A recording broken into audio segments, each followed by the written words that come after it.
This slideshow is going to focus on the history of the United States. Luckily, we took that class last year in American history in 7th grade, and so I'm going to try and focus on the things that we didn't cover there and try and go quickly through most of the events. But really, the focus is what historical events made America into the country that it is today.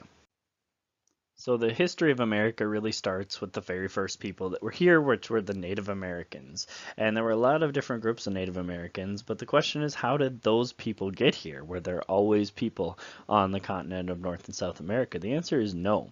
As you can see on the map that's right here, it really, the people came in from Asia. That red line, the red arrows, are kind of the people flowing in from Asia. But how did they get here? Well, if you look at this map, the tan part is the land that we have today, and the green part was land that was around before, way back, like 28,000 years ago. We had all of that green land as well as the tan land. And so you can see Asia and North America were connected right at Alaska. And so that area is where these Asian people walked across and they came down and filtered in through North America and South America. Now, the Native Americans, there were many groups in America. And really, what they did and how they acted and how they survived really depended on the area where they lived. Okay, so what was around for them to survive? And so let's go through a couple of them. The Eastern Woodlands natives, the ones that were kind of in the New York area and Pennsylvania and Boston and all that kind of area, the New England area, they grew crops because there was some farmland and they had to be able to stay in one place, and they fished in the Atlantic. Because they had this constant flow of food coming in from growing the crops and constant flow of fish from the Atlantic, they were able to build houses, and that's what the picture is up above. Okay, this is of the long houses that they built. They built them out of wood, and they used that to not only build the houses, but also build canoes. And so they could go out into the water and they could live there year round. They could live there all year long. So they were in permanent settlements. The Plains Indians didn't have that same access to wood, and so what they did is their entire livelihood depended on the buffalo, and so they needed to be able to follow the buffalo north when they went north for the summer and follow them south when they went south for the winter. And so they set up semi-permanent villages. So they would set up these villages, and the picture up above is of the Plains Indians with these teepees. And a teepee is kind of like a tent, but really, if you've ever seen a teepee, they're very big and they're not easy to assemble. And so it's not like they'd move their teepee every single day. They would move it up north for the summer and then down south for the winter as they were following the buffaloes. And so they grew some crops as much as they could in these short periods of time, but they also spent most of their time hunting the buffalo, and they used absolutely every single piece of the buffalo. In the western part of America, there were a few different ones, and so just real quickly to go over them. In the deserts, it was mostly really small tribes, and they would, move from place to place and hunt and gather whatever they could. They didn't have farming. There was no permanence. They may live somewhere one week and a completely different place the next week. In the Southwest, however, they grew corn, and so since they were able to grow corn, they made these very large villages with buildings made out of stone or adobe. And this is a picture of adobe. Adobe is kind of like a brick that you make out of mud, and then you heat it up and it turns itself into a brick. And the last one is the Pacific Coast, so that's kind of like the California, Washington, Oregon area, and those people spent most of their time living off of the ocean. A lot like the Atlantic people, but a little bit less emphasis on crops and more emphasis on building those canoes and going out and catching fish and whales and all of those things. Now we're going to talk about our first white people coming in, our first European settlements. And the Europeans came for a bunch of different reasons. The English kings sent Europeans over here because they thought if we set up colonies, if we set up people over here, then they're going to send us all the resources from this new land, and we can make a whole lot of money off of those resources. So it was all about the money. Send people over there, brand new place for us to have more land and money. The people that went over there on their own were religious dissenters. And a religious dissenter is a person whose beliefs were different from the official religion in their country. So if their official religion was Protestant and they were Catholic, and they would get punished or penalized or made fun of or whatever because of their religion, then they would want to leave. And so they decided to go over to this new area where there was nobody there to punish them for their religion. Okay, and so there were many attempts and failed attempts at settlements, but the first permanent settlement in America was Jamestown, and that took place in 1607. And later on, a lot of people think of the Pilgrims in Plymouth Colony as the first ones, but they actually didn't even start their settlement until 1620, 13 years after the Jamestown settlement had started.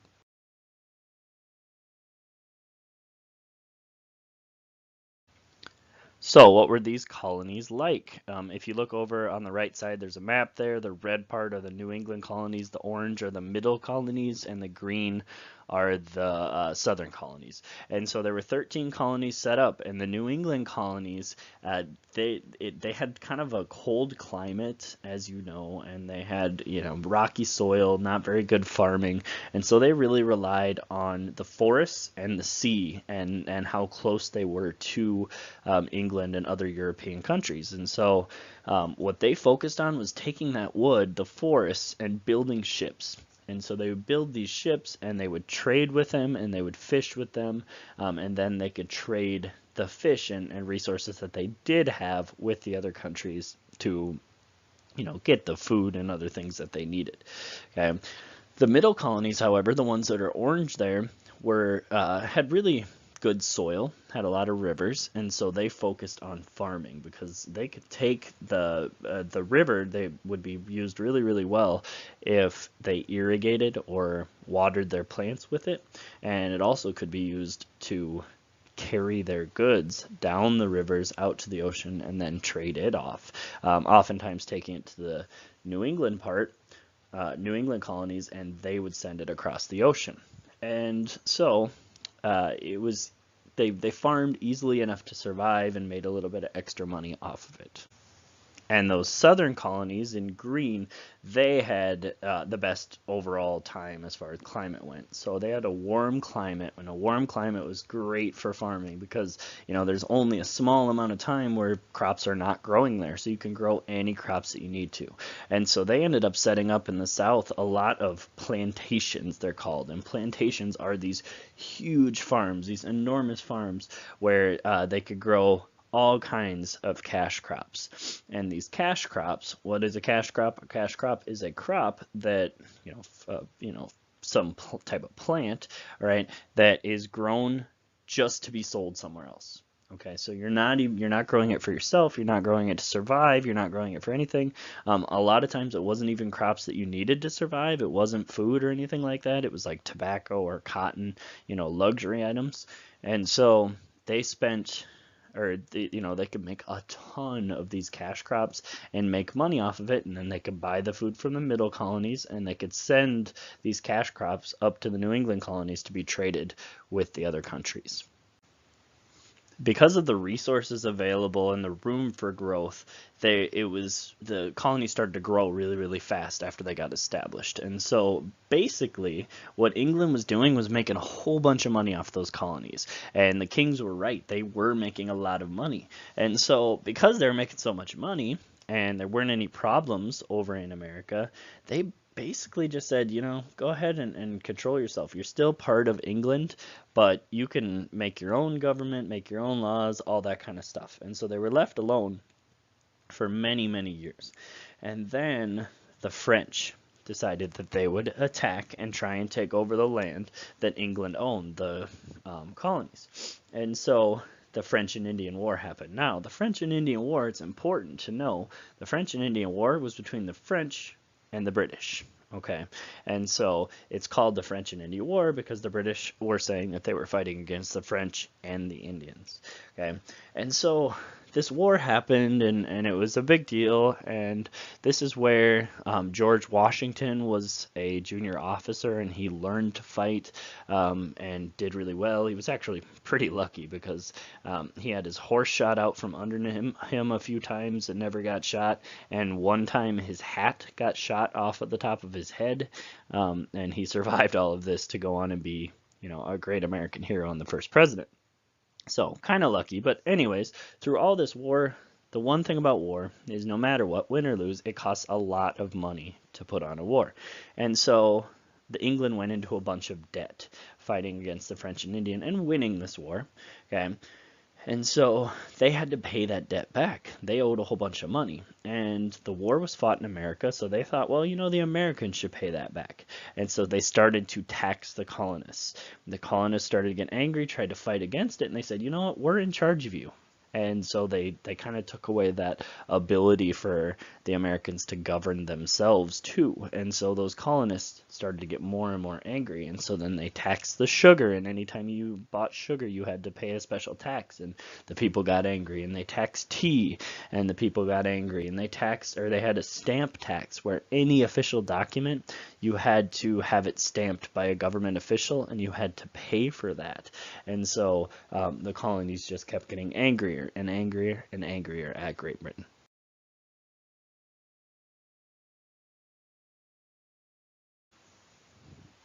All of this anger built up into a feeling that Britain was not protecting our natural rights. And the natural rights that we deserve and every human being deserves, we decided and wrote it out as the life. We have the right to life. We have the right to live. No one can take that away from us. Liberty. Freedom. Nobody can take our freedom away from us. And then pursuit of happiness, which is kind of a weird one, but nobody can take away your ability to be happy. And so a lot of people translate that as your property, your stuff, your money, things like that. And they're saying Britain's not protecting these things. And so they wrote the Declaration of Independence and said, you know what, Britain, we're done with you. We're going to be our own country. We tried to make it work, but we just can't do it anymore. And so, this small group of rebels, right? These Americans were just a bunch of rebels. They didn't even have their own country. They said they did, but I mean, a lot of people say that. They ended up fighting a war against like the #1 military in the entire world versus England. And they fought that war for independence in 1783. And eventually won it. Kind of an amazing thing.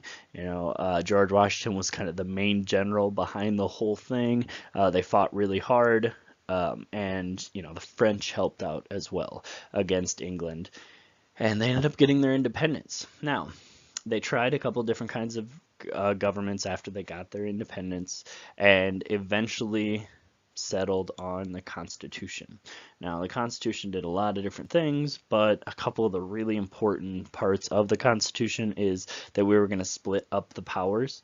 And so we wanted to make sure that nobody had too much power. And so they set it up to where there were 3 different branches and they all had different powers. So we had the executive branch with the president, and their job was to enforce the laws. The legislative branch with Congress, and their job was to make the laws. And the judicial branch could look at those laws, interpret them, and decide if they were good laws or bad laws. We also split it up so that the federal government, the main government, had some power, but also each state had power over itself. And eventually it would turn into even small local governments had power over themselves like we have today. And so those were the big splits of powers, but also separation of church and state. Because of those religious dissenters being the people that started the country, we definitely wanted there to be, so there was no official religion of the United States, because then that would allow for more people to be punished for their religion, and we wanted true freedom of religion in America. So over the next 50 years, we grew westward, and I'll show you all these on the map on the next slide, but I do want to explain each one. In 1803, the Louisiana Purchase was made. Thomas Jefferson bought a big chunk of really good land from Napoleon for very cheap, made a whole lot of money, or it was a very good deal for us. Then the Adams-Onis Treaty was signed later, and that basically got us Florida because the Spanish were not doing a very good job of policing the Seminoles, the natives that were down there. And then Texas ended up fighting a war against Mexico and becoming their own country for 10 years before we annexed them and took them in as part of the United States of America. And then in 1848, after the Mexican-American War, which was caused by this whole Texas thing, after we had defeated Mexico, we took a big chunk of land from Mexico, and also a few years later, 4 years later, we bought another small chunk of land from Mexico to finish our railroad on the southern part. So I'll show you these on the map now. So the red part was America when we started all of this right away at the beginning, and then we bought the Louisiana Purchase. So number one was the Louisiana Purchase, and then the second one that we got was the Adams-Onis Treaty, which got us Florida. Purchased it from Spain, got some money, or they got some money, and we got the land. And then third was the Texas annexation. That happened in 1845, and so that's the land that we got from that. The Mexican Cession is number 4. That's the land that we got for defeating Mexico in the Mexican-American War. And then this tiny little piece of land right here is that Gadsden Purchase, the little bit that we bought because we were trying to make a railroad all the way across the country, and there were mountains everywhere except for through here to get to the ocean. This last chunk up here was gained through something called the Rush-Bagot Agreement. Whoops, that's an H. Okay, Bagot, B-A-G-O-T, agreement, and it was decided that England and the U.S. would have a border, and that border would be the 49th parallel. And so this border right here is the border of the U.S. from Minnesota to the west. So as you heard, we got all of this land from Spain and from England and from France and all these other people, but what about the Native Americans? What about the people that were living there? Well, we weren't really concerned about the Native Americans at the time because we had this idea called manifest destiny, and everybody was on board. Almost all of the people in America were on board with manifest destiny. And manifest destiny was this feeling that the country is destined, and it's a good thing for us to expand all the way across the continent from the Atlantic Ocean to the Pacific Ocean, that it is going to happen, and the reason it's going to happen is because God has said it was going to happen. Okay, and so no matter what we do, it's going to happen. And so we decided that we were essentially not going to let the Native Americans, not let the Indians stand in our way no matter what. Okay, and so we started to make land treaties with them. And land treaties are like deals. We may give them a small amount of money to move. We may just say, you need to move. Oftentimes these land treaties were made with people that weren't even the leaders, and then we would enforce them by sending the army in and making these people leave their homes. Okay, and we sent them off into reservations in the western part of the U.S. But then if white people went into those reservations and found gold or found something that they wanted, good land, then they would kick the natives out of there too and send them to other worse land. And so it just became, it essentially became pushing these Native Americans out. It was basically an idea of, you can either become like us or you just need to get out of our way. Okay, and so they set up these land treaties. Some of them were ignored. If people found gold, then they just said, I don't care, we gave you this land, but now we're taking it back. And some of them were forced. Some of them, they basically said, we have this huge army sitting here, and if you don't sign this land treaty, then we're just going to come in and wipe you out anyways. And so they were sent to these reservations. And one of the main things that we learn about in history is that Trail of Tears, which is what this picture is from. And the Trail of Tears happened when the Cherokees refused to leave, and so the army was sent down. This was Andrew Jackson's plan, but Martin Van Buren sent the army down, the 8th president, and the army said, grab whatever you can in your hands and get out. We're going right now. And they marched across like 7 states in the winter walking across. There were 16,000 Cherokees that were removed at this time from Georgia, and 4,000 of them died. 1 out of every 4 died on the way to their new home, to the reservation. That was the Trail of Tears.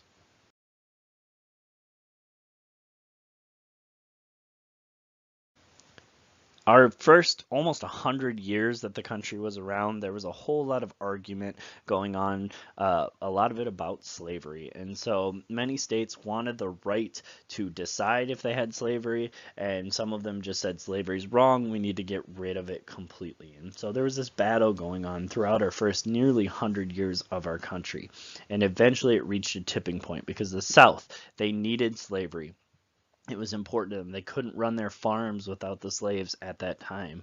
Okay. And so what they wanted is they wanted the new states to be slave states, but they at least wanted each state to have the right to decide if they wanted slavery or not. Okay. They wanted the states to have that power and not the main government. The North was against slavery. They didn't like it. They were against slavery in these states.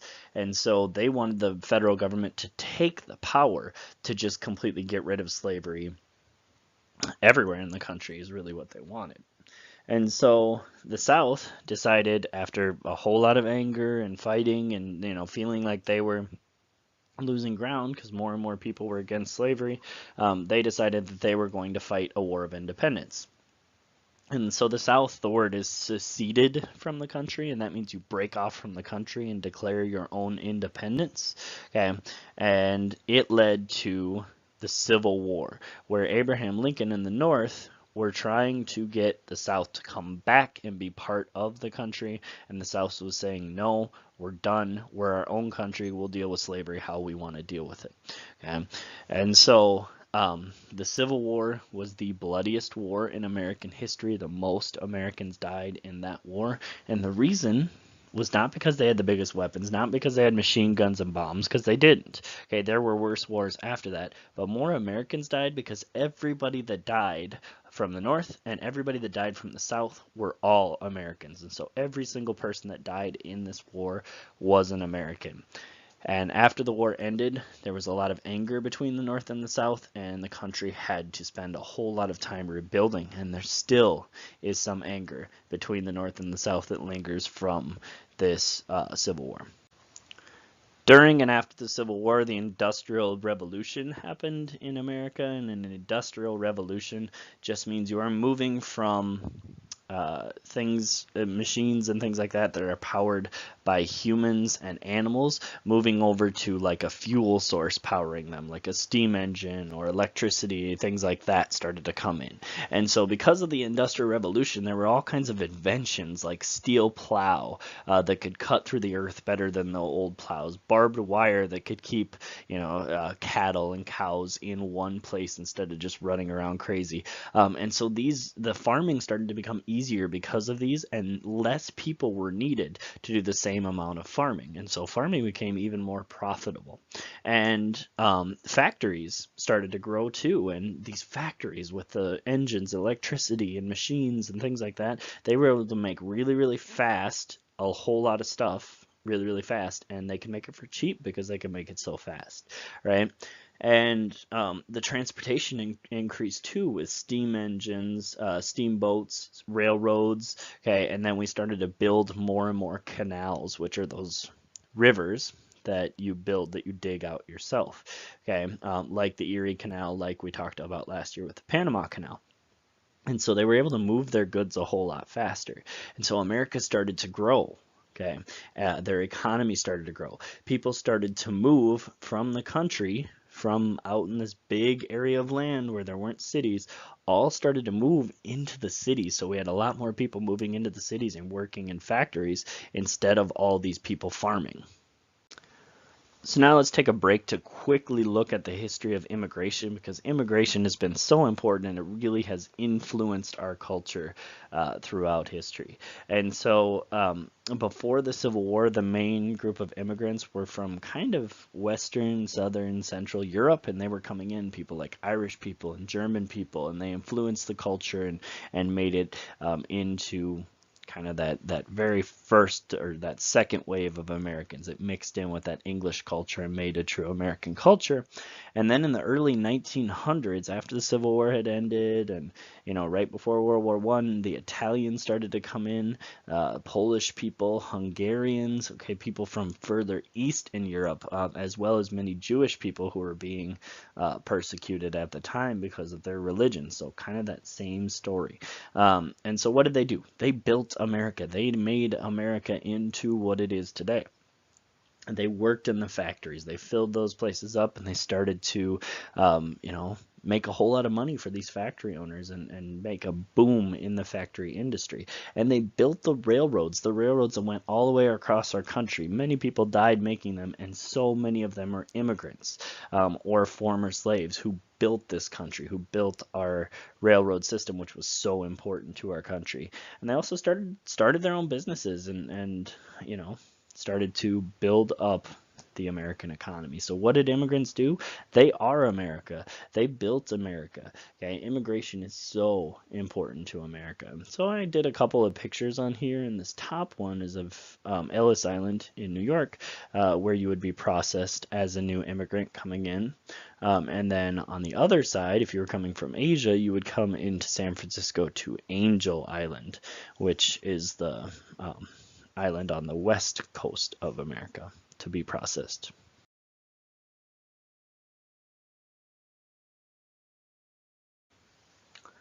America then joined into a war that kind of the entire part of Europe had become a part of into World War I, and eventually won that war. And then they had a really, really good time in the 1920s, the Roaring Twenties, where their economy went up a lot. Okay. However, it went up on some bad things. People started to borrow a whole lot of money, and they started to buy things with borrowed money. And so that's great if you can make that money back and pay those people back. But as soon as Americans start losing their job and not having money to pay back their debts, then those companies go out of business, and more people don't have money to pay back their debts, and more companies go out of business, and less people have jobs, and they can't pay back their debts, and it just gets worse and worse and worse and worse. And so in 1929, the stock market had gone up and up and up and up, and on Black Tuesday, a Tuesday in 1929, the stock market crashed. It went down the most in a single day in history. Banks started to close. People lost their jobs, and this spiral started where we went into this terrible economic time called the Great Depression. Franklin Delano Roosevelt, our president, that was in office for 4 terms. Remember, he was the one that made us need that 22nd Amendment. He decided that he wanted to try and fix it. And so he created something called the New Deal.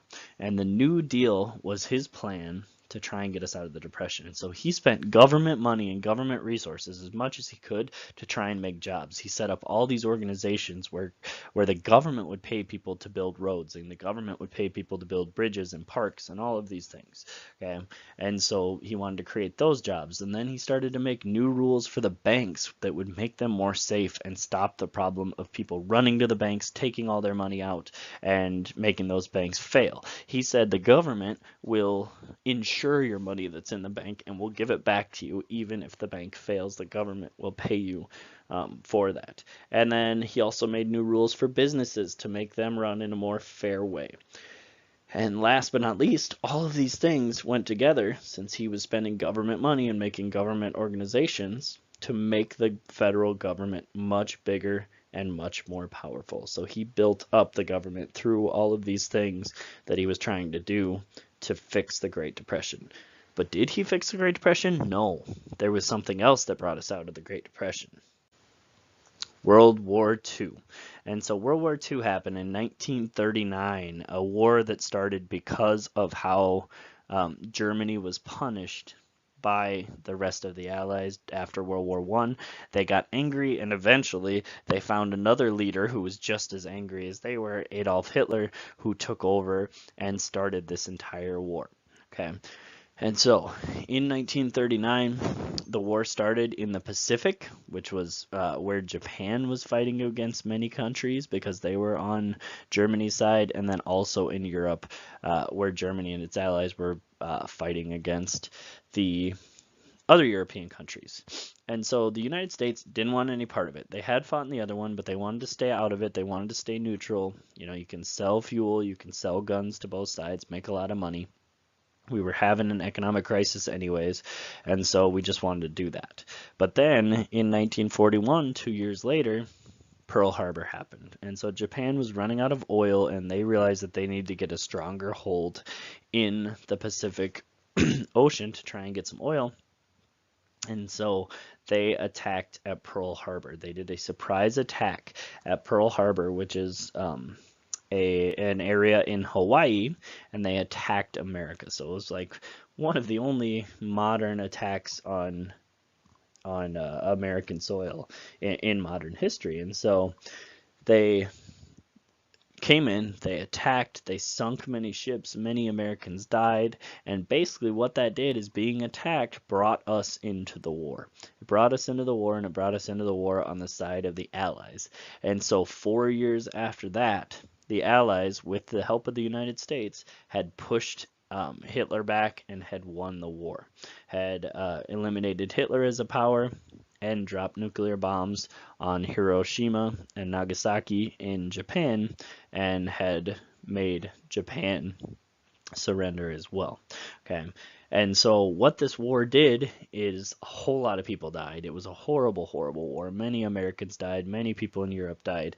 But the good thing that it did is it got our factories fired up. They started to make more goods, and a lot of them started to turn into bomb factories and ammunition factories. But then after the war, they were able to easily switch over to making things like washing machines and cars and stuff like that. And so it got our factories going, it got a lot of people jobs, and it got our economy out of the Great Depression. After World War II, being back-to-back World War champions, we kind of saw a change in the world where people started to see America as more than just another country. They started to see them as a superpower country. And so America and Russia kind of became the two superpowers, countries with dominant military, economic, political, and cultural influence. So we influence the world in all of these ways, with our military, with our economy, with our politics. People are paying attention to who's the president here, and with our culture, our music and movies and things like that.